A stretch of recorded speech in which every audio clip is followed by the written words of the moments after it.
Madame, Monsieur, bonsoir. Très ravi de vous retrouver pour ce nouveau numéro de votre émission préférée, Le Point. Actualité oblige, mesdames et messieurs, nous allons consacrer cette émission en grande partie au Burkina. Et tout juste après, nous reviendrons un peu pour parler du Togo avec la nomination de Jean-Pierre Fabre comme candidat unique à l'élection présidentielle de 2015. Et pour nous aider, mesdames et messieurs, dans ce périple, nous avons en plateau ici en studio Germain Poli, directeur de publication du journal Togo Réveil. Germain, bonsoir. Bonsoir Dani, bonsoir à tous les téléspectateurs. Également sur ce plateau, Justin Anani, journaliste et analyste politique. Justin, bonsoir. Daniel, bonsoir et bonsoir à tous les fidèles de cette émission. Voilà, je le disais tantôt, nous allons consacrer cette émission en grande partie au Burkina. L'actualité est allée très vite, on ne s'attendait pas à une telle tournure des événements. Blaise Compaoré n'est plus président du Burkina Faso, il a démissionné. Nous allons suivre le premier élément. Tout juste après, on reviendra en plateau avec les confrères pour le décryptage. Deuxième prétendant militaire a émergé cette nuit à la tête du Burkina Faso. Le lieutenant-colonel Zida, à son tour, s'autoproclame chef de la transition. J'assume désormais, à partir d'aujourd'hui, les responsabilités de chef de cette transition et de chef de l'État pour assurer la continuité de l'État. Isaac Yacouba Zida, numéro 2 de la garde présidentielle jusqu'ici, en appelle à la compréhension de la communauté internationale. Il est donc le dernier en date à prendre la main au sein de l'armée qui apparaît divisée. Car vendredi, le chef d'état-major s'était autoproclamé chef de l'État. Le général Traoré entendait prendre la suite de Blaise Compaoré, poussé vers la sortie après 27 ans d'un pouvoir sans partage. Le président déchu se trouverait en Côte d'Ivoire depuis hier soir, selon plusieurs témoins. Il aurait dîné et petit déjeuner à l'hôtel président de Yamoussoukro. Un convoi d'une trentaine de véhicules y a été vu. Quant à la succession, la confusion et l'incertitude l'emportent. 2 militaires la revendiquent pour l'heure, mais c'est le nom d'un troisième que scandait la foule jeudi, celui du général à la retraite, Kwame Lougué. Voilà, retour sur ce plateau, chers confrères. Nous venons d'apprendre de dernières nouvelles que le président burkinabé, Blaise Compaoré, se trouve bel et bien en République de Côte d'Ivoire, et tout précisément à Yamoussoukro, la capitale politique de ce pays. Germain, Blaise Compaoré, après 27 ans de pouvoir sans partage, il sort par la petite porte. Oui, il sort par la petite porte, évidemment, pour avoir refusé de se soumettre à la légalité. Pour avoir tenté un forcing unilatéralement, parce que vous le savez, de plus en plus, on demande une révision consensuelle des textes, donc, et ça n'a pas été le cas, et donc finalement c'est la rue qui a eu raison du président Blaise Compaoré là, qui s'en va là en laissant une image pas très reluisante de lui, parce que je pense que surtout les partenaires en Occident avaient pensé qu'il pourrait être un exemple dans l'espace francophone, ce qui n'a pas été le cas. Il avait pourtant été averti, même par le président français, d'après une lettre rendue publique sur le site du journal panafricain Jeune Afrique. Il avait pourtant été prévenu de quitter le pouvoir. Il avait averti de quitter le pouvoir dans des conditions normales, mais il n'a attendu peut-être personne. Juste un ami. Je pense que c'est vraiment malheureux pour les chefs d'État africains. Parce que, quoi qu'on dise aujourd'hui, beaucoup d'entre eux se réclament être démocrates. Mais lorsque vous analysez au quotidien les actes que nos chefs d'État africains, bien sûr, posent, il y a lieu quand même d'analyser un certain nombre de faits. Parce que vous ne pouvez pas comprendre que quelqu'un qui s'est toujours réclamé comme le facilitateur dans pratiquement tous les conflits que l'Afrique de l'Ouest en particulier a connus, et qu'aujourd'hui, il y a un problème de test qui se pose à lui, et on lui recommande, on lui a même proposé et tout ce qu'il faut pour être à l'aise après, il n'a pas accepté. Et moi, je pense que c'est vraiment honteux. C'est vraiment honteux comme et cela se fait constater, et malheureusement, à l'image que Blaise Compaoré a montré à la face du monde. Mais à mon sens, moi, ça ne m'a pas du tout étonné. Voilà. Parce que lorsque vous suivez un peu l'histoire de ce monsieur, de cet homme, c'est quelqu'un qui a été tellement malin, donc il s'est joué sur les pistes, un dictateur fin. Donc si je ne peux pas quand même oser prononcer le mot. Mais il est tellement subtil qu'il sait quand même jouer sur les pions. Il en a fait énormément avec même les chefs d'État de la sous-région. Ça a marché. Et se retrouvant même dans leurs histoires de l'Union africaine ou de la CEDEAO, le monsieur a su quand même faire qu'il a dirigé dans un premier temps, avec sa tenue militaire, le Burkina Faso, il a changé de veste et que par après, un démocrate, qu'en réalité, la démocratie n'y est pas. Lorsque vous faisiez le tour au Burkina Faso, c'est une minorité qui s'accapare des richesses de ce pays-là, tout comme cela a été observé ici au Togo par le chef de l'État togolais. Donc c'est pour dire que ce sont des gens qui, en réalité, ont toujours évolué dans ces situations-là, qui, à mon sens, ne sont pas des démocrates. Donc si ça continue comme ça, je pense que le peuple finira par prendre son destin en main. Le peuple burkinabé l'a fait. Moi, je pense que c'est une très bonne chose. C'est un exemple pour tout le continent africain. Oui, personne ne s'attendait à une telle suite. Il faut dire que c'est l'article 37 qui est à l'origine de ce départ de Blaise Compaoré et qui ont modifié la Constitution, notamment l'article 37, en vue de briguer un nouveau mandat. J'ai même pour lire la rue, le peuple burkinabé a surpris plus d'une personne. On ne s'attendait pas à une telle mobilisation. Oui, d'une telle mobilisation, bon, on pouvait s'attendre à cela, mais les effets d'une telle mobilisation, on ne s'attendait pas. Je crois que même la rue elle-même a été surprise donc de ce succès. Blaise Compaoré le premier. L'armée elle-même a été surprise parce que, comme vous le constatez après, l'armée n'était pas préparée à faire un coup d'État, à gérer une transition. Donc pendant quelques jours, pendant 2 jours, le pouvoir traînait un peu, comme on dit, par terre au Burkina Faso. Et donc je crois que ça a été une surprise.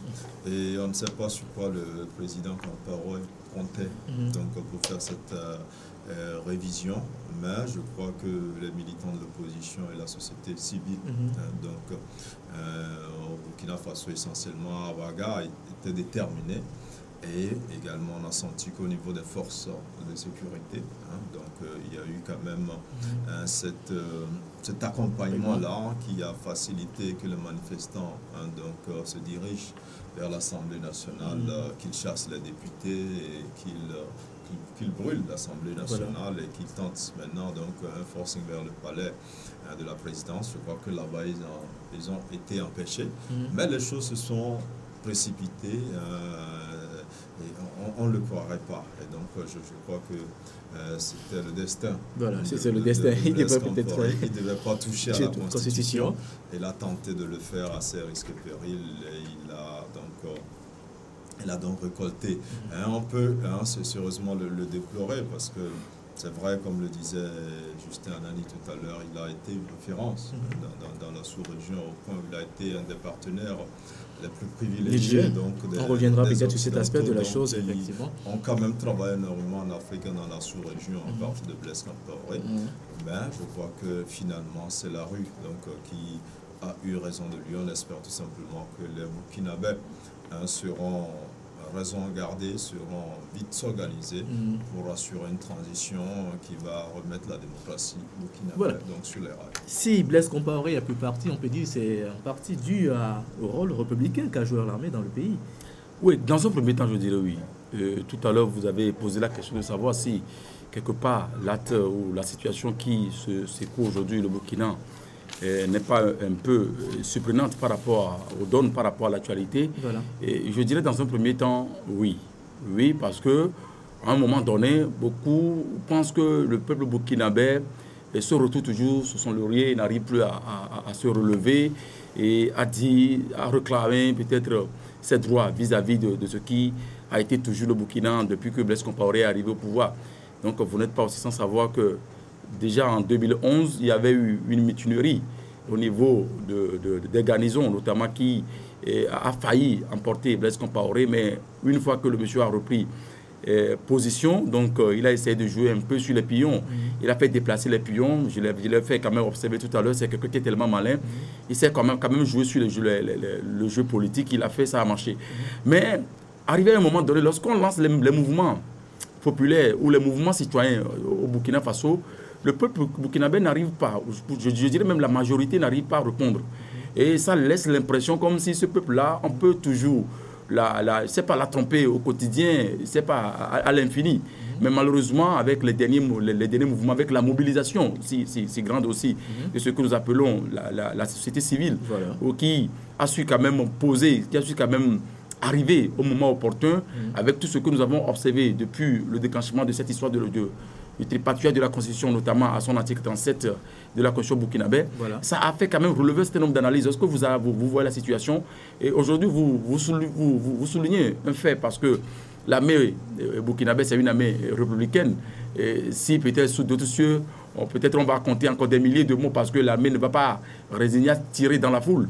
Et les constatations, les négociations qui ont eu lieu ont démontré à suffisance qu'à un moment donné, une personne au niveau de cette armée ne peut pas oser, parce que vous savez, là où se trouve aujourd'hui Laurent Gbagbo, et Blaise Compaoré aussi le sait. Donc ça a énormément joué, mais en tout état de cause, je dis que c'est la mobilisation populaire qui a tellement basculé les choses, parce que ce n'est pas une seule personne, ce n'est pas deux personnes, ce n'est pas 200 personnes ou 300 personnes qui sont retrouvées dans les rues. Déjà, le mardi d'avant l'événement, vous comprendrez que autour de midi, lorsque vous suivez un peu l'actualité, les Burkinabés sont au-delà d'un million et quelques dans les rues de Ouagadougou et dans les provinces également. Donc, en dehors de ça aussi, il faut souligner que les femmes se sont mobilisées le lundi d'avant. Et pour dire que si Blaise Compaoré ne fait pas attention, ce qui va se passer risque de l'emporter. Mais il n'a pas attendu raison. Donc ça fait que d'une manière ou d'une autre, l'armée aussi a contribué, parce que c'est une armée républicaine qui assume son rôle régalien et qui a su quand même compris l'aspiration du peuple burkinabé. Et je pense que tout ça a pesé dans la balance. Mais moi, lorsque j'analyse aussi la situation, je dis que l'Occident aussi a pesé dans la balance. Et surtout lorsque vous suivez tout ce qu'il y a eu comme des émissions spéciales sur les antennes, notamment sur RFI, où à chaque moment, un certain Adama, secrétaire général du parti majoritaire UPC à l'Assemblée, menace, je ne sais pas, Blaise Compaoré de le faire partie, ou la population va le faire partie violemment. Je pense que ça a pesé dans la balance et que Blaise Compaoré a su faire le jeu, a tiré sa révérence d'une bonne manière. Une analyse que vous partagez, Germain? Oui, partiellement, mais moi je pense qu'il y a eu aussi l'usure du temps, parce que Blaise Compaoré a fait 27 ans au pouvoir. Il a révisé cette constitution au moins à 2 reprises déjà. Il a fait 2 mandats de 7 ans, 2 mandats de 5 ans également.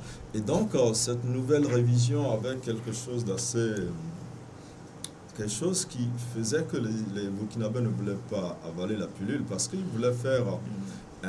il ne voulait pas illimiter le mandat, mais il voulait proposer que le mandat, que l'on puisse être candidat à 3 reprises, l'on puisse renouveler son mandat, enfin au lieu de 2 fois, mais passer à 3 fois. Et donc les Burkinabés ont envie de faire le calcul, ils se disent qu'il a déjà fait 27 ans, il veut encore faire 5 fois 3, ça fait 15 ans, donc il veut faire 42 ans. Donc je crois que cet aspect aussi a déterminé les gens, parce que Blaise a donné l'impression qu'il voulait s'éterniser au pouvoir après déjà 27 ans, qui est assez énorme pour un président. On en a vu qui passait le cap de 30 ans, mais de plus en plus, je pense qu'au-delà de 20 ans, la population commence donc par se fatiguer un peu. Donc il en avait fait 27 et l'opposition a décrit la situation comme s'il voulait faire 42 ans, et c'est l'impression aussi qu'il a donné. Donc je crois que ça aussi a été un plus, en plus des événements déjà annonciateurs donc de sa chute déjà en 2011, avec les mutineries au sein des forces armées burkinabées, notamment même au sein de sa garde rapprochée. Donc je crois que tous ces ingrédients, l'un mis dans l'autre, donc ont précipité sa chute. Mais il faut le dire, ce n'était pas prévisible. Je crois que même au niveau des manifestants, ils n'ont pas pensé qu'il allait pouvoir le balayer aussi facilement. Et vous voyez un peu, et quand après l'armée a pris le pouvoir, les opposants, ils disaient qu'ils veulent le respect de la démocratie. Donc dans un premier temps, ils n'ont pas pensé à une transition, à un coup d'État, mais ils voulaient au départ empêcher la révision de la Constitution.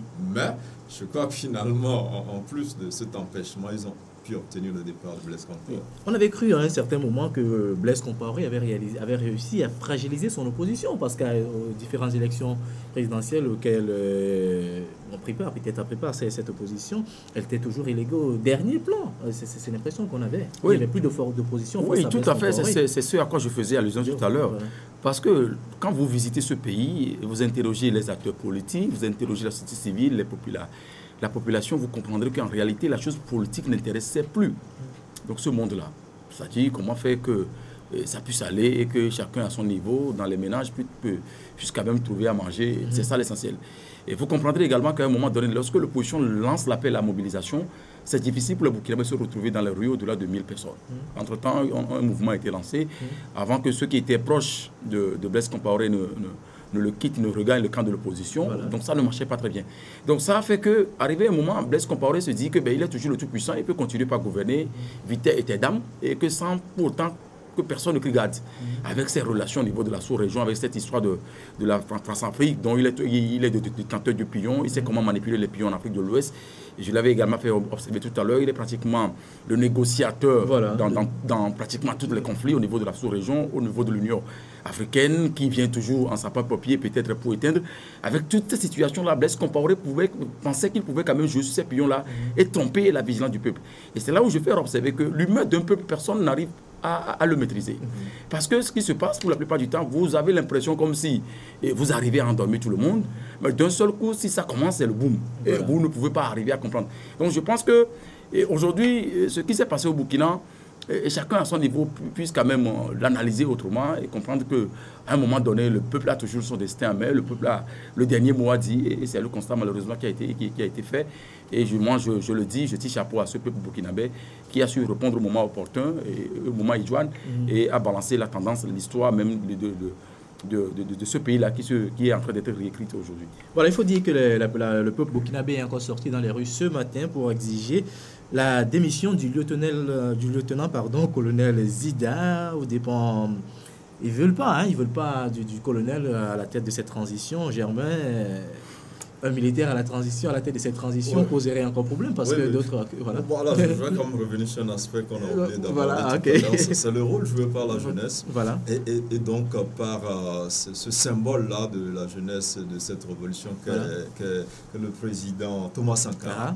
Parce qu'il faut dire que les jeunes sont restés un peu dans l'esprit de cette révolution de Thomas Sankara. Ils n'ont jamais oublié Thomas Sankara, donc ils n'ont jamais oublié celui-là qui a fait partir Thomas Sankara. Et vous verrez qu'il y a eu beaucoup plus de jeunes dans la rue. Surtout avec le mouvement conduit par le rappeur. Le rappeur Smokey. Donc voilà, le rappeur Smokey. J'ai eu quand même l'occasion de côtoyer ce rappeur-là avant tous les mois d'octobre. J'étais au Burkina Faso pour un festival qui s'appelait le Waga Hip Hop. Et le festival était programmé en début du mois d'octobre. Et tous les 15 octobre, en réalité, il y a une scène à travers ce festival. Un festival engagé. Et vous voyez les rappeurs scander donc, des slogans hostiles à l'encontre du pouvoir, autant fort au Blaise Compaoré. Je vous parle des événements de plus de 10 ans, de ces 10, 7, 8 dernières années. Donc, vous assistez à ça. Moi, j'ai suivi ça au moins 5 fois à Ouagadougou dans le mois d'octobre. Donc, les 15 octobre, qui est la date où Blaise Compaoré a eu donc à déposer assassiné. Donc il faut dire que les conditions, on ne maîtrise pas totalement comment ça a été fait, les responsabilités ne sont pas jusqu'ici situées, mais il y a cette image de Sankara là qui est restée donc au sein de cette jeunesse-là, ce symbole-là qui est parti un peu trop tôt, qui symbolisait une révolution, même si on peut dire qu'elle était un peu naïve et qu'elle n'aurait pas pu forcément se concrétiser, mais Sankara a laissé un peu cette image-là à cette jeunesse, donc il a toujours regretté, qui a aussi été un plus. On parlera aussi de la mort de notre confrère Norbert Zongo. Pour revenir rapidement maintenant à la transition, je crois que au départ, une partie des manifestants voulaient que le lieutenant-colonel Zida prenne la place du général Traoré, qui était jugé proche chef d'état-major et qui avait donc annoncé que l'armée prenait donc le pouvoir. Maintenant, je crois que l'opposition, en réfléchissant, d'abord elle avait démontré aux premières heures en disant qu'elle voulait le respect de la démocratie, donc on n'était pas d'abord dans l'optique d'un coup d'État. Et maintenant, quand il y a coup d'État, c'est l'armée qui prend le pouvoir et qui organise sa transition. Alors, on sait un peu comment les armées en Afrique gèrent les transitions. Parfois, le monsieur, il arrive, après, il n'a plus envie de partir, il se transforme en civil. On a eu le cas de Robert Gueye en Côte d'Ivoire. Voilà, on a vu les Dadis Camara, un peu partout. Donc, soit, au pire des cas, quand l'armée veut partir, c'est qu'elle met elle-même son candidat. Et donc, pour les oppositions, ce n'est pas forcément une bonne affaire. Donc, je crois que ici, l'opposition demande une transition et soutenue un peu par la médiation, donc composée de l'ONU, de l'Union africaine et de la CEDEAO. Mais est-ce que que en l'état actuel, cette transition pourrait être possible? Parce que, à moins que très tôt, le peuple burkinabé fasse preuve de maturité, de calme. Sinon, quand il y a le désordre, forcément, c'est l'armée qui intervient pour mettre de l'ordre. Maintenant, je pense que l'opposition au Burkina a envie d'arriver à ce qui ressort de l'Afrique après, généralement, les conférences nationales. Donc, c'est généralement un gouvernement civil, comme ça a été fait ici au Togo, qui est largement dominé par l'opposition. Voilà. Donc, je crois que l'opposition veut saisir cette occasion et prendre le contrôle de la transition, comme ça a été le cas au Togo, et puis pouvoir conduire le pays vers les élections. Si l'opposition le réussit, je crois que ça sera un bon créneau pour y parvenir. Mais je pense aussi que par rapport à la situation, l'armée aussi peut insister, parce que déjà, vous savez, ils ont déjà pris les mesures qu'il faut, déjà en suspendant la Constitution, en suspendant donc l'Assemblée nationale, le gouvernement. Donc, c'est les actes qui montrent qu'il y a un coup d'État qui est fait. Et donc, je ne sais pas si aujourd'hui, les manifestations qui ont lieu, notamment aujourd'hui, pourront amener l'armée à revoir un peu sa copie. Mais je pense que l'armée est dans une situation de prendre le contrôle pour éviter les débordements, pour conduire la transition, comme ça se fait un peu quand les présidents sont poussés au départ dans les pays africains. Voilà, il faut dire que dans un communiqué signé ce dimanche de Washington par le département d'État, les États-Unis appellent l'armée du Burkina Faso à transférer le pouvoir aux autorités civiles. C'est aussi, il faut dire que la communauté internationale n'est pas pour le choix de l'armée aussi au pouvoir. Oui, si aujourd'hui la communauté internationale n'est pas d'accord pour le choix de l'armée à la tête de ce pays pour diriger la transition, moi je pense que c'est de bonne guerre, parce que lorsque vous lisez un peu l'histoire de ce pays, donc l'armée a toujours dirigé, a toujours venu peut-être à un moment ou d'une autre pour essayer d'imposer sa suprématie. Et ça a été constaté depuis 1966 jusqu'à ce jour. Donc ce constat-là a montré à suffisance qu'en réalité, le pays n'a jamais été dirigé depuis cette date-là par un civil de façon aussi démocratique que cela. Voilà. Maintenant, l'arrivée d'un militaire à la tête de ce pays pour diriger la transition, et qu'est-ce que cela va donner demain ou après-demain? Tout à l'heure, mon confrère Germain citait encore des gens comme le cas de M. Dadis Camara de la Guinée et autres qui, une fois arrivés au pouvoir, ont toujours l'idée, la prétention de s'y accrocher. Donc je pense que devant une telle situation, la leçon y est et chacun essaie de peser dans la balance pour que cela ne soit pas le cas. Mais lorsque vous analysez aussi la situation, la question de savoir aujourd'hui, étant attendu que c'est une situation qui est arrivée à un moment ou à un autre, où personne n'imaginait, qui est capable aujourd'hui de diriger ce pays. Et c'est là où la question revient chaque fois sur le tapis. Et moi, je pense que ce ne sont pas quand même les têtes qui manquent. Il va falloir que l'armée comprenne ce message-là, à faire en sorte qu'accompagner les civils et essayer d'assumer une transition en bonne et due forme. Voilà. Et c'est là où je reviens pour dire que ce qui s'est passé au Burkina Faso, c'est un message que la jeunesse africaine et burkinabé venait de lancer à l'endroit de la jeunesse africaine. Parce qu'il faut essayer de se mobiliser, essayer de passer par tous les moyens pour dire non lorsque ça ne va pas à la maison. Mais là, lorsqu'on est là, on est résilient, on ne voudrait pas quand même se réclamer de quoi il est question, et que finalement on attend tout de l'Occident et on croise les doigts, on dit c'est un bon Dieu qui va arriver quelque part peut-être pour changer les donnes. Je pense que c'est un mauvais exemple, et les Burkinabés ont donné le bon exemple. Il va falloir que la jeunesse africaine emboîte le pas et qu'une fois terminé ces histoires de ces dictateurs-là qui régentent encore les pays au niveau de l'Afrique, on va voir comment est-ce que ça va évoluer au niveau des institutions, parce que c'est fondamental aussi. Voilà. Quand ça commence, on ne voit pas ces institutions-là, notamment OUA ou la CEDEAO, mais c'est après qu'ils viennent maintenant peut-être tenter à imposer leur suprématie. Si tant est qu'aujourd'hui, peut-être qu'on ne sont pas dans une situation là où le peuple burkinabé se trouve aujourd'hui, je pense que quelque part, on créerait garde. Donc il va falloir que chacun puisse quand même jouer son rôle pleinement. Voilà, nous allons avancer un peu dans le débat, mesdames et messieurs. On va essayer de découvrir qui est Blaise Compaoré, le facilitateur averti de la sous-région ouest-africaine. Nous allons le découvrir dans ce reportage. Et tout juste après, on reviendra avec les invités pour les commentaires. Jour affable, jamais une parole qui blesse. Cette image d'un homme sage, Blaise Compaoré, la véhicule de capitale en capitale. 27 ans que ça dure. 27 ans qu'il endosse le costume de Monsieur Solution des crises africaines. Côte d'Ivoire en 2004.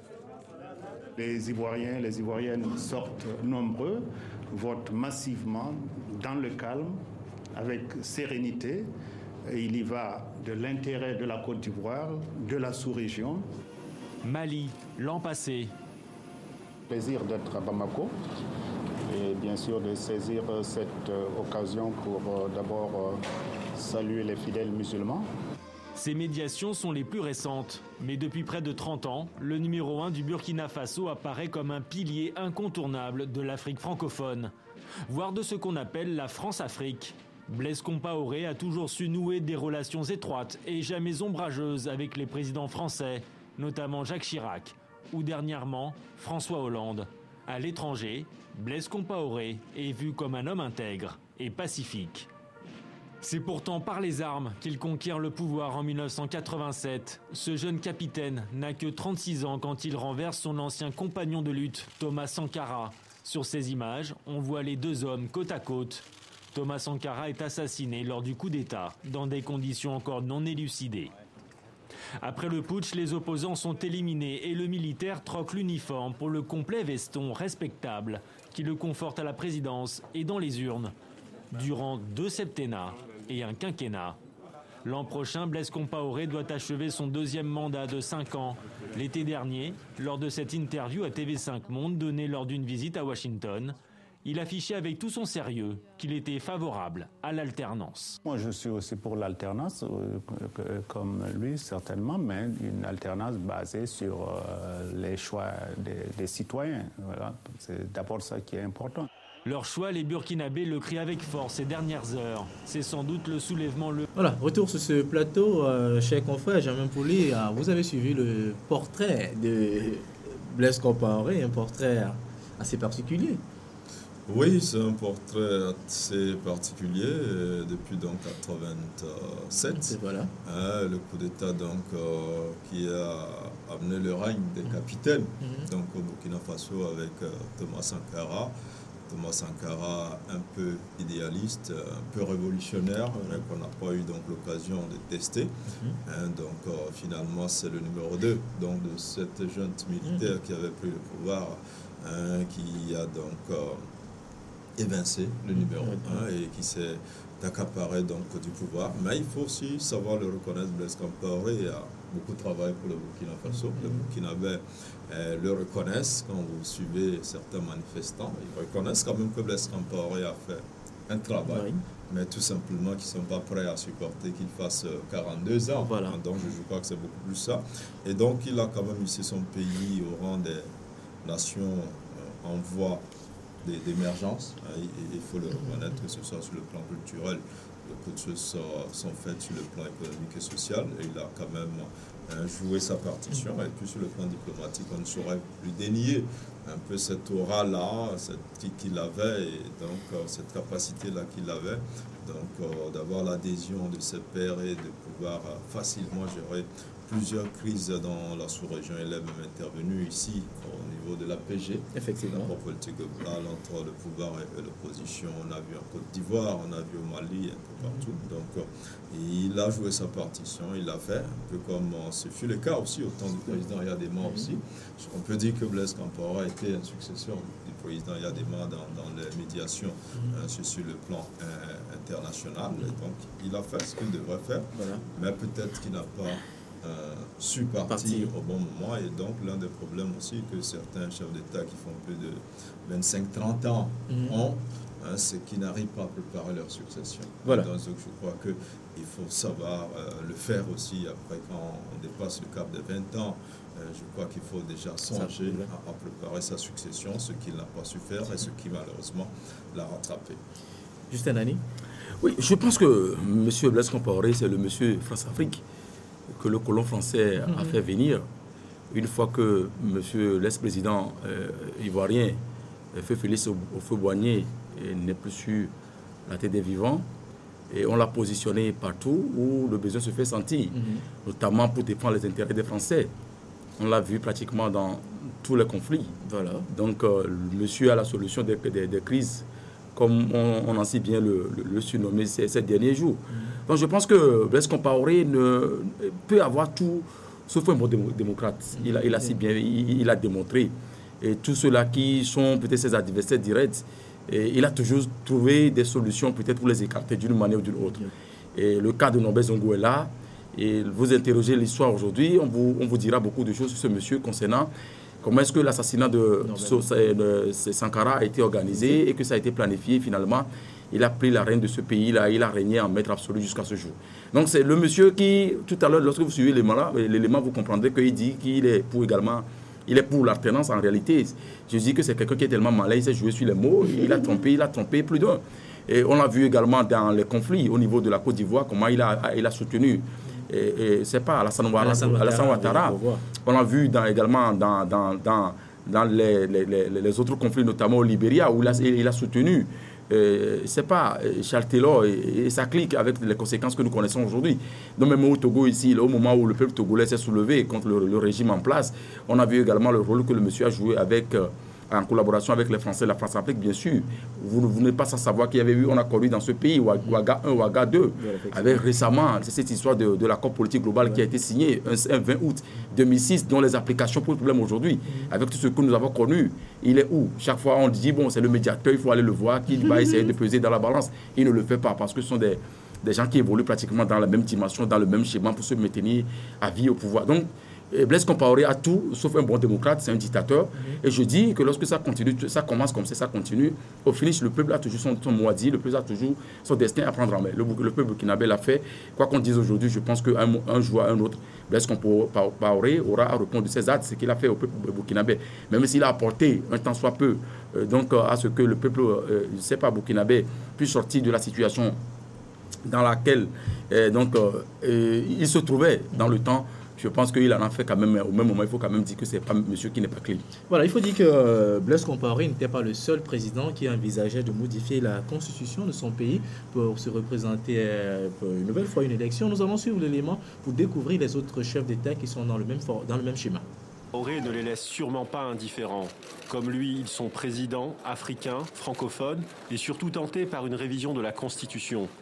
Car la présidentielle, c'est pour bientôt. À l'instar de Blaise Compaoré au Burkina Faso, au pouvoir depuis 1987 et qui espère être candidat en novembre 2015, au Burundi, c'est Pierre Nkurunziza, élu en 2005, qui briguerait la présidentielle de juin prochain. Au Congo-Brazzaville, Denis Sassou Nguesso, au pouvoir depuis 1997, pourrait rempiler en juillet 2016. En République démocratique du Congo, Joseph Kabila, au pouvoir dès 2001, viserait lui la présidentielle de décembre 2016. Dans tous ces pays, le pouvoir envisagerait de modifier la Constitution qui fait obstacle à leur candidature pour un nouveau mandat. Au Burundi, une première tentative a échoué à l'Assemblée nationale en mars dernier, mais rien n'est joué. Si c'est conforme à la loi et à la Constitution, donc je ne serai pas me dérober à cette responsabilité. Les opposants de ces présidents dénoncent ce qu'ils appellent un tripatouillage constitutionnel. Au Congo-Brazzaville, l'article 57 interdit au septuagénaire Denis Sassou Nguesso d'entamer un troisième septennat pour cause de limite d'âge et du nombre de mandats. En RDC voisine, les opposants du président Joseph Kabila se mobilisent d'ores et déjà, eux aussi, contre toute velléité de réviser les articles 70 et 220 de la Constitution pour s'autoriser un troisième mandat. Déjà longue, la liste des présidents candidats du continent africain est loin d'être close, avec le Rwanda et le Bénin, à moins que l'exemple burkinabé ne dissuade ses chefs d'État de jouer aux apprentis sorciers de la Constitution. Retour sur ce plateau, mesdames et messieurs. Je vous rappelle que vous suivez l'émission Le Point. Nous recevons pour vous Germain Pouli, directeur de publication du journal Togo Réveil, et Justin Anani, journaliste et analyste politique. Germain, on vient de découvrir le reste des chefs d'État qui envisagent de modifier la Constitution. Est-ce que le peuple pourra également se soulever? On ne sait jamais. C'est des trucs comme c'est le cas au Burkina, c'est le cas au Burkina. Oui, non, je crois que le Burkina donne un exemple donc, à ce pays que sont le Burundi, que sont la République démocratique du Congo et le Congo-Brazzaville. On prête aussi les mêmes intentions à Yahi Boni, du côté du Bénin. Bon, et ça, on lui prête les mêmes intentions puisqu'il a affirmé ne pouvoir pas organiser l'élection. Oui, bon, puisque, comme il dit, le Béninois ont manifesté un peu après le Burkina pour dire qu'il doit organiser les élections. Bon, je pense que le Bénin a de réels problèmes aussi financiers pour organiser les élections. Mais on pense que Yahi Boni ne veut pas partir, c'est pour ça qu'il ne veut pas organiser les élections. Donc je crois que pour ce pays où les lois sont là, limite le mandat présidentiel. Donc je crois qu'il faut tout simplement que les chefs d'État respectent tout simplement ces lois au Bénin voisin. On sait que cette loi existe, il y a plusieurs anciens présidents qui se sont soumis, qui la respectent. Et il y a également le Rwanda, dont on n'a pas parlé, mais qui est également un cas assez spécial. Le pays est régenté de mettre à part un dictateur éclairé, qui fait quand même un travail assez important et dont on n'imagine pas le pays sans Kagame, parce qu'après, on ne sait pas ce qu'il y aura un président qui pourra lui succéder et maintenir le cap pour faire avancer le pays, mais là aussi il se pose un problème de l'après-Kagame. Donc je pense qu'aujourd'hui il faut que les textes soient respectés, ou du moins s'il doit y avoir révision de ces textes-là, que cette révision-là se fasse de manière consensuelle. Je crois que ce sont là les dispositions communautaires qui s'imposent à tous. On n'interdit pas aux gens de toucher aux constitutions, mais s'ils veulent le faire, que ce soit de manière consensuelle. Voilà. Dernier commentaire avant d'aborder la page nationale. Oui, je pense que, quoi qu'on dise aujourd'hui, l'Afrique est malade à cause de ses dirigeants. Parce que chacun à son niveau, que vous suivez aujourd'hui ce qui se passe au niveau de la RDC, Burundi, et République démocratique, je ne sais pas, au Congo-Brazza, pratiquement c'est le même constat. C'est-à-dire que ces dirigeants ne sont pas des Africains et ne sont pas des démocrates. Ils veulent rester au pouvoir à vie. Et ils ont tellement de la matière pour le faire à un moment si l'occasion se présente.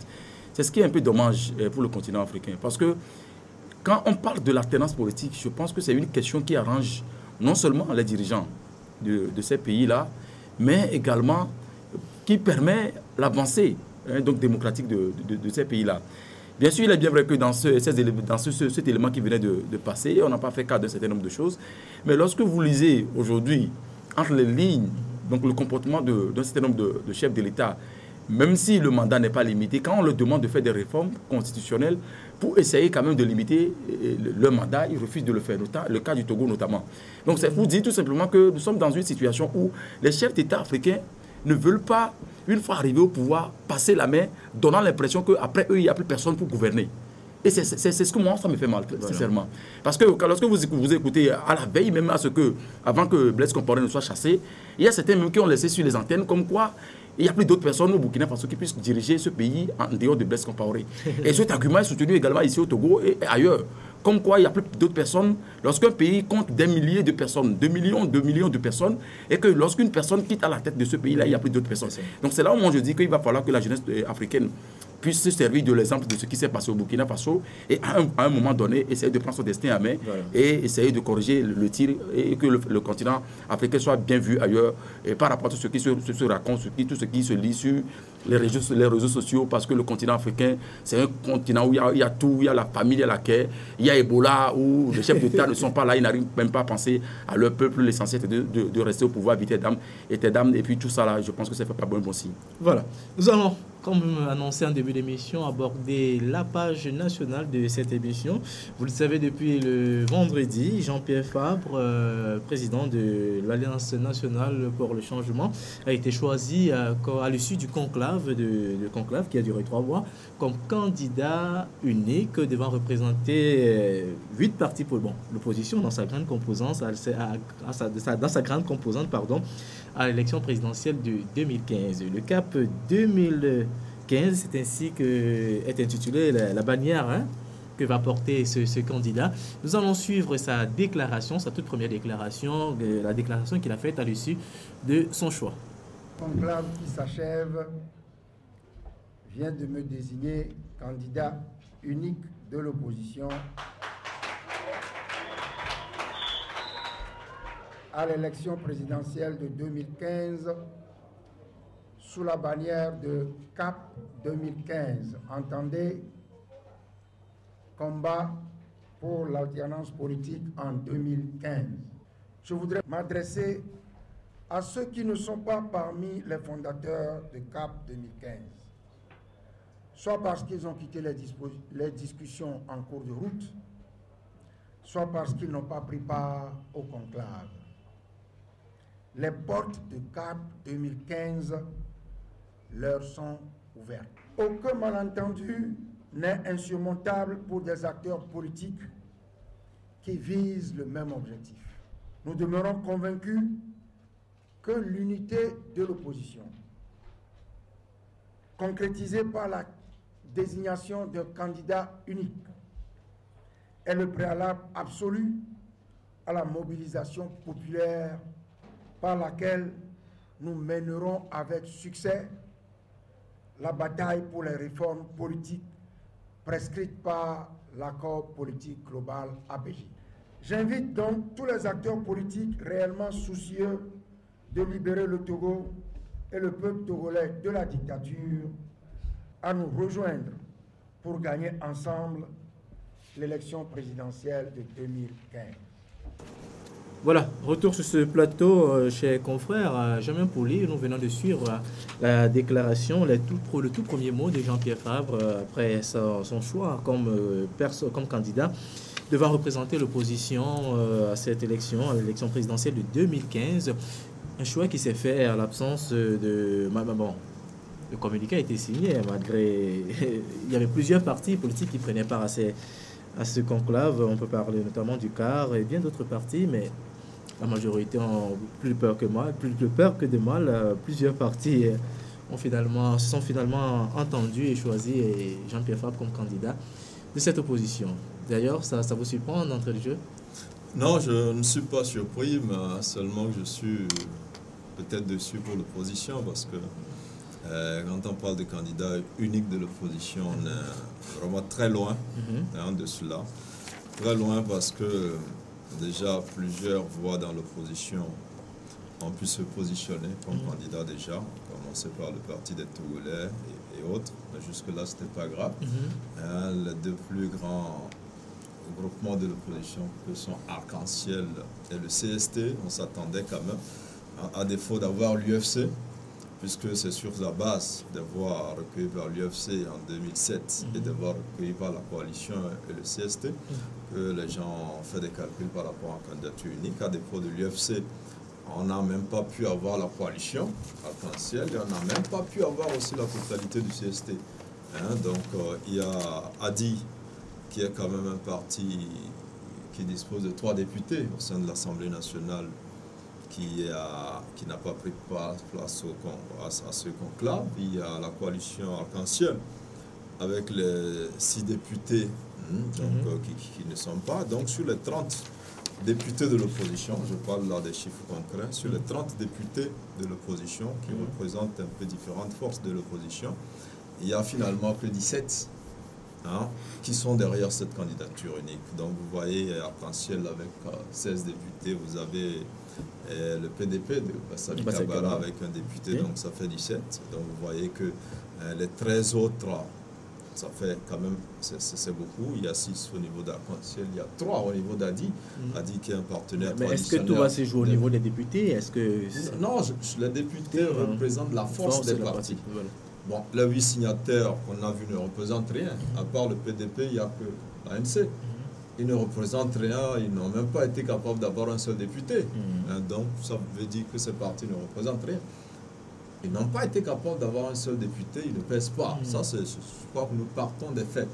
Ce n'est pas dit, on pouvait aligner 100 partis politiques, il y en a jusqu'à 100. Mais est-ce qu'ils pèsent? Ils ne pèsent pas.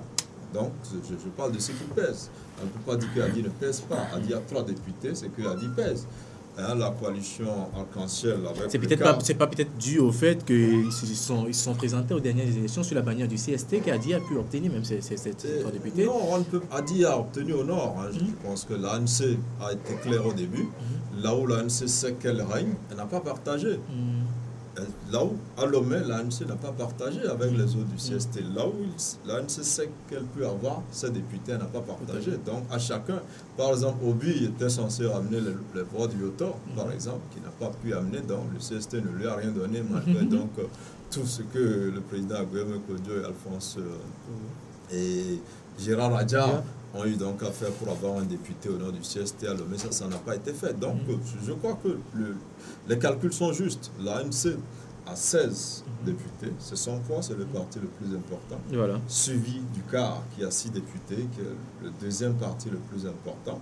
Et puis le 2e ex-aequo parti le plus important, c'est ADI et l'UFC. Après, il y a également Sursaut National qui est un parti important. Donc, je crois qu'il faut partir des chiffres qui sont assez représentatifs donc de l'étendue, de la force de ces partis politiques sur le terrain. Maintenant, il y a 8 partis qui se sont alignés. Moi, je n'en vois que 2. Je ne vois que le PDP et Arc-en-Ciel, véritablement, qui sont derrière cette candidature unique. Les autres ne représentent vraiment pas une force. Mais je voudrais quand même souhaiter qu'au niveau des 30... PDP, la CDPA. La CDPA n'a pas de député. Non, bon, en fait... Non, écoute, la CPP et tout ça, c'est des partis qui n'ont plus de députés. On ne peut pas... Un parti qui pèse à un député. C'est-à-dire qu'on ne peut pas dire que Arc-en-Ciel et l'ANC a 16 députés, mais qu'un autre parti pèse autant que l'ANC. Non. L'ANC a 16 députés, c'est le parti le plus important. C'est ce que ce parti mérite sur le terrain. C'est son poids au sein de l'opposition, c'est le parti le plus important. Donc, ceux qui sont au niveau de ce conclave, moi je pense qu'en dehors de l'ANC, le parti qui pèse, c'est le PDP de Kabara, qui a signé. Je parle concrètement. Donc, je constate qu'au niveau des 30 députés de l'opposition au sein de l'hémicycle, il n'y a que 17, 16 de l'ANC plus le PDP qui sont derrière cette candidature qui représente réellement une force.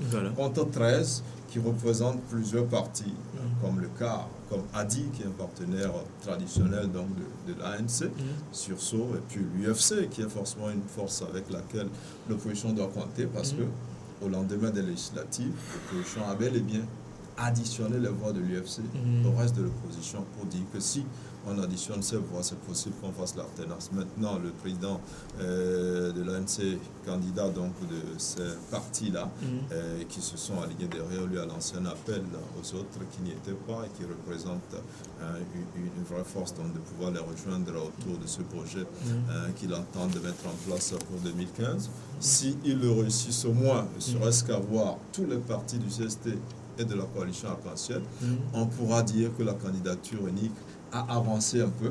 Reste qu'il y a Obus, il y a l'UFC, il y a plusieurs autres partis mineurs qui devraient aussi s'ajouter pour que véritablement on puisse parler d'une candidature unique au sein de l'opposition. Justin Nani, vous partagez le point de vue de Germain? Non, pas du tout. Pas du tout.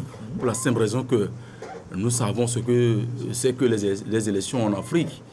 Et je ne voudrais pas m'aventurer sur ces histoires de chiffres. Les élections qui ne sont pas crédibles avec les histoires de tout ce que nous connaissons en matière de découpage électoral.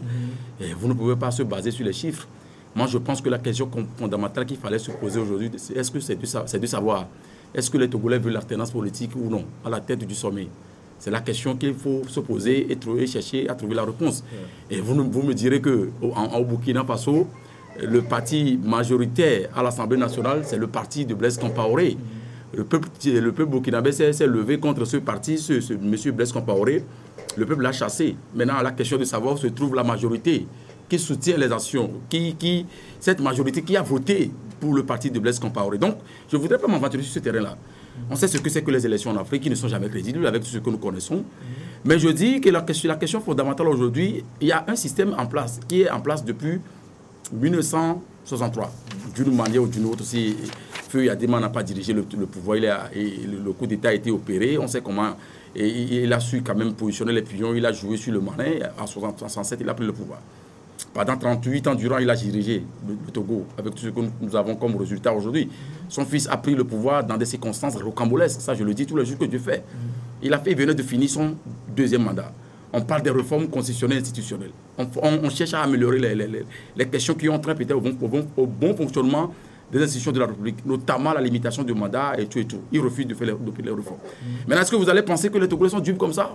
Avec tout ce qu'ils vivent aujourd'hui, continuez pas à donner leur quitus à un système politique, notamment le RPT UNIR ou le UNIR, je ne sais pas trop. Je ne le pense pas. C'est là où moi je dis que je ne veux pas aller sur ces chiffres-là. La question qui est fondamentale aujourd'hui sur le tapis, les Togolais veulent l'alternance politique. Ça, vous sortez, vous posez la question, vous faites ce que nous appelons le Vospas dans notre jargon, vous comprendrez que les gens ont soif de l'alternance politique. Mais est-ce que c'est une question de personne ou c'est une question de je ne sais pas quoi que ce soit? Ça me ramène encore au Burkina Faso. Parce que lorsque vous suivez l'actualité, là, on vous dira que ce n'est pas une question de personne qui viendra diriger. Que ça c'est que Blaise est parti. Ils sont en train d'action.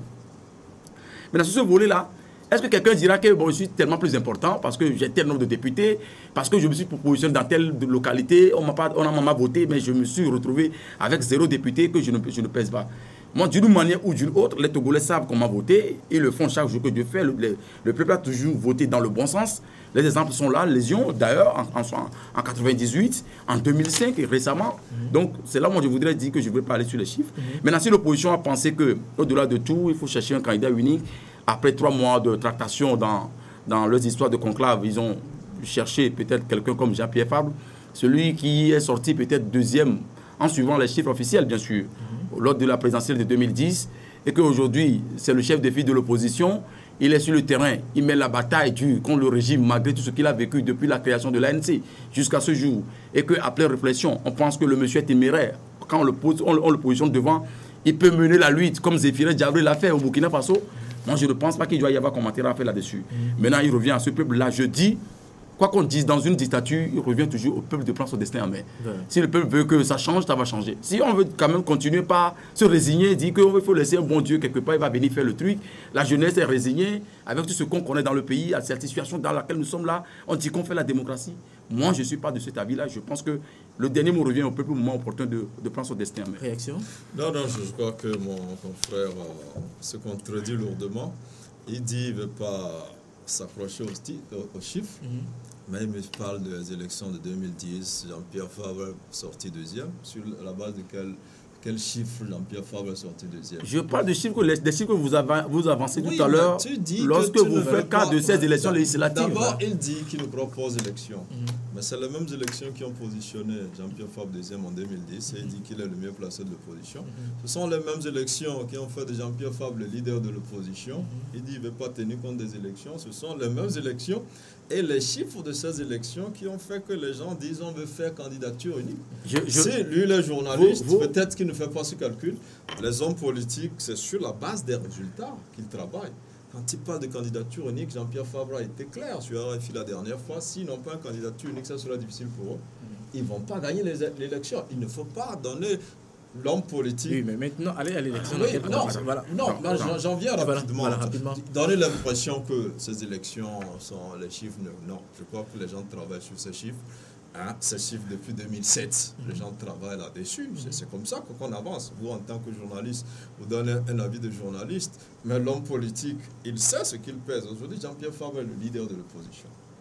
Ça, c'est sur la base des élections. Ce n'est pas fabriqué. On ne lui a pas attribué ça. Sinon, Gilles Christ Olympio serait toujours le leader de l'opposition. Derrière, vous permettez. J'en arrive rapidement. Donc, c'est sur la base de l'élection. Maintenant, qu'ils disent le peuple togolais veut l'alternance. Je crois que les gens confondent la démocratie et l'alternance.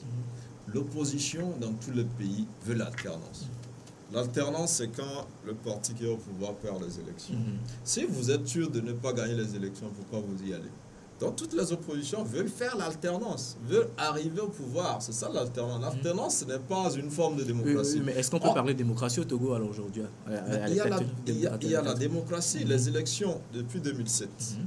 Je ne parle pas des élections de 1994 qui ont été remportées par l'opposition. Je parle de 2007. Mais le Togo, vous n'êtes pas sans le savoir, on a dit qu'il n'y a pas de bonnes élections au Togo depuis qu'on a commencé, depuis donc les années 90 jusqu'en 2005. C'est à partir de 2007 que nos partenaires et les observateurs reconnaissent la crédibilité des élections. Et c'est sur les résultats des élections de 2007, 2010 et 2013 que l'opposition travaille, que mon confrère ne se trompe pas. Si les gens sont dans la dynamique de la candidature unique, c'est bien sur la base des chiffres qu'ils le font et que lui qui dit qu'il ne croit pas à ces chiffres prend en compte ces chiffres et me dit que Jean-Pierre Fabre est deuxième en 2010. On va permettre vous permettez. Vous permettez. Quand tu parles là, je t'ai écouté. Jamais on va permettre. Vous ne pouvez pas quand même monopoliser la parole. Je fais une observation. En tenant compte de certaines, vous parlez des chiffres. Je dis, en mon sens, ces chiffres-là, je ne vais pas rentrer dans ce débat-là. Mais si les acteurs politiques peuvent se retrouver quelque part et avancer les chiffres et désignent M. Jean-Pierre Fabre parce qu'aujourd'hui, se basant sur ces chiffres-là, parce qu'il est le chef de file de l'opposition, il a plus de députés au niveau du Parlement, et qu'à un moment donné, on estime que, compte tenu de ce que les uns et les autres, les 8 formations politiques ont pu quand même gagner au cours de ces élections, on le désigne, Oui, c'est de bonne guerre pour ces partis politiques. Mais moi je dis que toute formation politique, même si elle se trouve au niveau de l'opposition ou au niveau de la majorité, et je fais la référence de ce qui se passe au Burkina Faso, le parti politique qui a gagné plus de voix au niveau du Parlement, c'est le parti de Blaise Compaoré. Comment est-ce que vous pouvez imaginer que les populations ont plus voté pour ce parti-là, qui est au Parlement, qui a envie de modifier la Constitution, et que ce sont les mêmes populations qui sont descendues dans les rues, non seulement à Ouagadougou, à Bobo-Dioulasso, à Koupéla, un peu partout, pour dire non à ce régime, et on finit par chasser Blaise Compaoré. Ça veut dire que moi, à mon sens, les élections ne sont pas crédibles en Afrique. Mais tant est que vous comptez... Non, laissez-moi terminer. Si tant est que vous basez sur ces chiffres, et avancez ce que vous avancez là, moi je dis qu'il revient à ce peuple-là. Si tant est que ce peuple aspire à l'alternance politique, au changement, c'est le peuple de prendre son destin à main. Parce que moi, je ne peux pas comprendre que lorsque vous vivez dans un pays où l'armée n'arrive pas à clarifier sa position, qui n'arrive pas à jouer son rôle régalien, qui prend position chaque fois qu'il y a les chutes électorales, et qu'au même moment, on parle des élections, ainsi de suite. Je pense qu'il faut véritablement clarifier le positionnement de l'armée togolaise dans la vie de la nation. Parce que face dans un régime militaro-fasciste, je le dis, je le répète, on ne peut pas forcément penser à clarifier le débat politique, à aller dans des élections crédibles et transparentes, sans pour autant clarifier la position de l'armée dans le débat politique. C'est là où moi je dis que si aujourd'hui le peuple se rend compte qu'à un moment donné, les exemples sont donnés partout, qu'il faut prendre son destin à main, il revient à ce peuple de prendre son destin à main.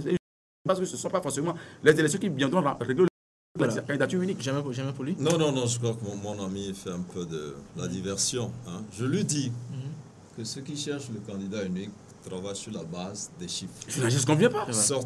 Voilà, je comprends, vous n'êtes pas politique, vous êtes journaliste. Je fais une analyse. C'est facile pour vous de banaliser ces chiffres. Oui, moi j'analyse les situations donnée. Gagner les élections, travaillent sur les chiffres. Le peuple n'est pas dupe. Et travaille sur le terrain. Maintenant, quand il me dit, au Burkina Faso, ce qui s'est passé, c'est la rue qui a chassé Blaise Compaoré. Oui, mais cette rue... a voté majoritairement. Moi, j'en arrive. La majorité. Quand on dit la rue, si je sors 1000 personnes dans la rue, aujourd'hui, et j'arrive à déloger je ne sais qui, je vais dire que c'est le peuple. Est-ce à dire véritablement que les 1000 personnes, c'est le peuple?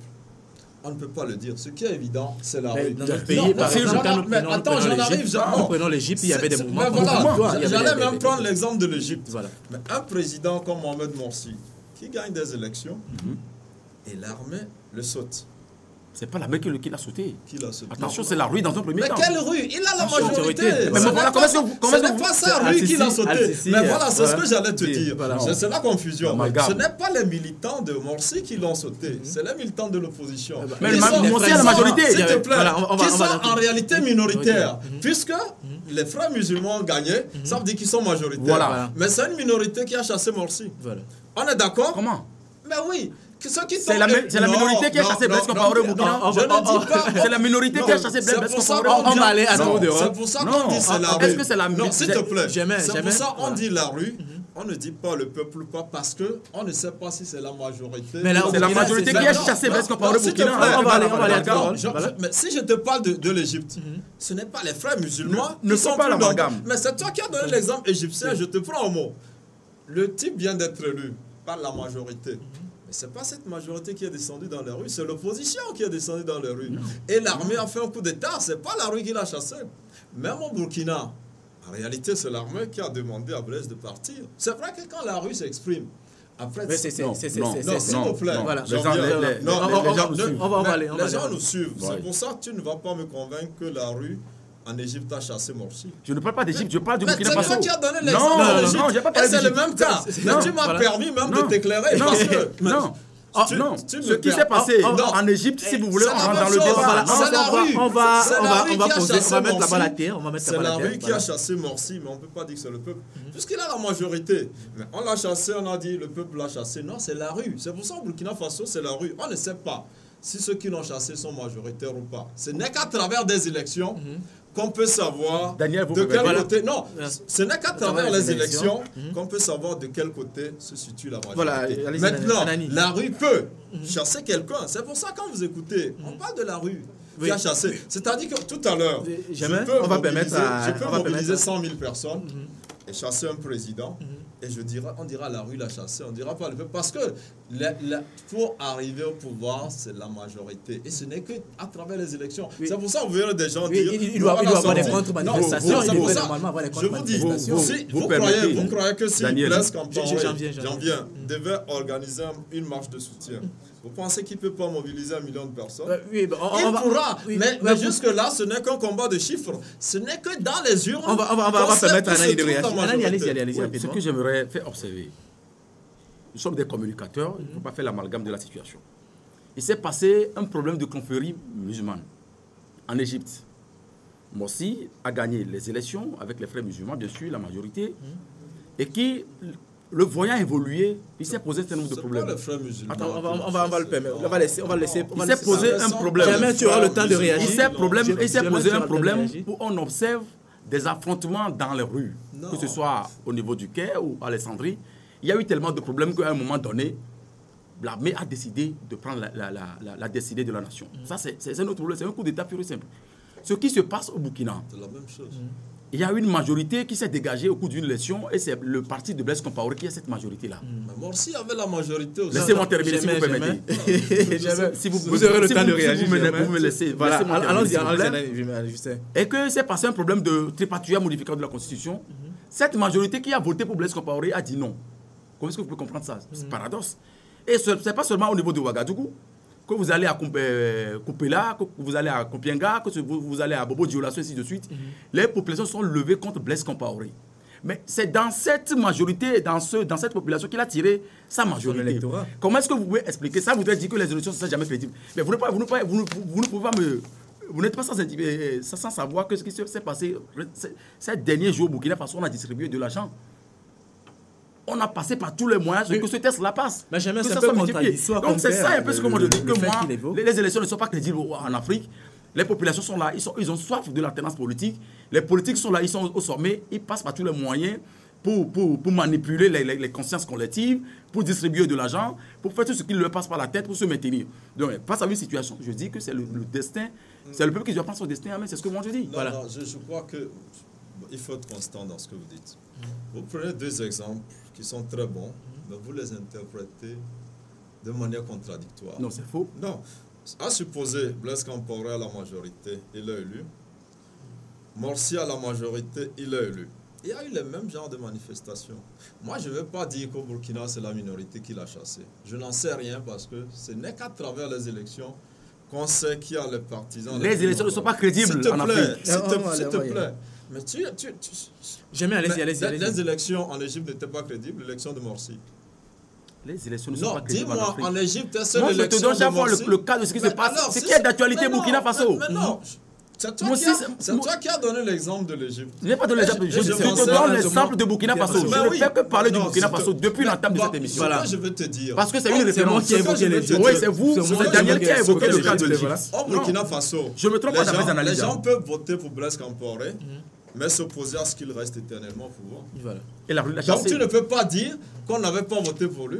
Les gens peuvent l'avoir voté pour un mandat et qu'en le voyant vouloir faire 15 ans de plus, disent non.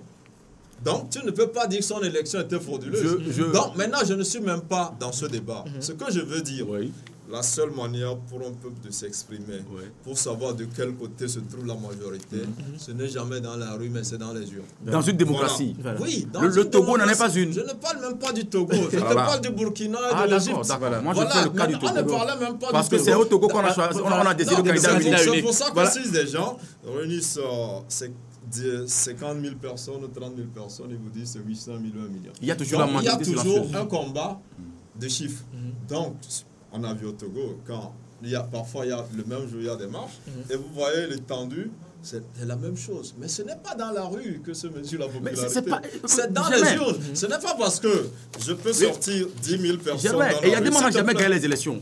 Encore moins pour parce que a dit une minorité, ça capable déjà du pays. On va fermer ce débat, chers amis. Je dis dans ce débat de qui gagne ou pas là. Oui. Je dis depuis 2007. Jamais vous allez conclure rapidement et on va donner la parole à un. Et c'est justement fort de ces résultats que Jean-Pierre Fabre s'est déclaré chef de file de l'opposition parce qu'il croit que ces résultats reflètent son poids. C'est fort de ces résultats que les gens s'organisent dans la dynamique d'une candidature unique. Voilà. Toi, Tu ne veux pas dire le contraire aujourd'hui. Moi, je fais une analyse, je suis libre de faire mon analyse. C'est la conclusion, Germain, c'est bon, nous sommes talonnés par autant, c'est Les fini. réalités sont là, je fais mon analyse. Dernier Les propos. politiques sont là, ils ont leur manière de concevoir. Mais pour aussi, j'ai fait l'analyse de la situation. Dans